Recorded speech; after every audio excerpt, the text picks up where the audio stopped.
Élection présidentielle en République démocratique du Congo, un plan de déstabilisation du Congo dévoilé. En effet, selon certaines sources crédibles, l'Union européenne, dans son rôle malveillant, serait en pleine préparation d'une campagne de contestation à l'issue d'une élection dont l'opposition congolaise n'a aucune chance. Les néocolonialistes ayant compris que leurs poulains et marionnettes n'auront aucune chance face au président sortant Félix-Antoine Tshisekedi, plusieurs millions d'euros seraient en train d'être investis dans des organisations non gouvernementales présentes en RDC. Cet argent doit recruter et payer des pseudo-observateurs dont le but sera lors du scrutin de décembre prochain de transmettre à leur base des résultats contraires à ceux de la Commission électorale nationale de la RDC.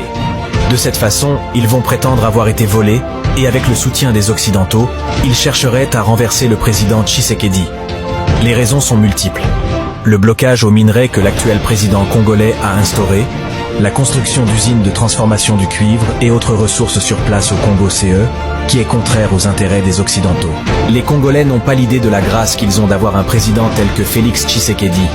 Certains se font acheter et sont prêts à échanger leur souveraineté avec des avoirs. L'évidence est que si Félix Tshisekedi laisse le pouvoir sans avoir fini ce qu'il a commencé, le Congo reculera de 3 décennies. Les Occidentaux pourront imposer leurs marionnettes, et surtout des non-originaires, en vue de continuer à piller, à tuer et à recoloniser pour des très nombreuses années. Réveillez-vous, Congolais. Prenez votre destin en main. Chers combattants de la liberté, like, abonne-toi et partage.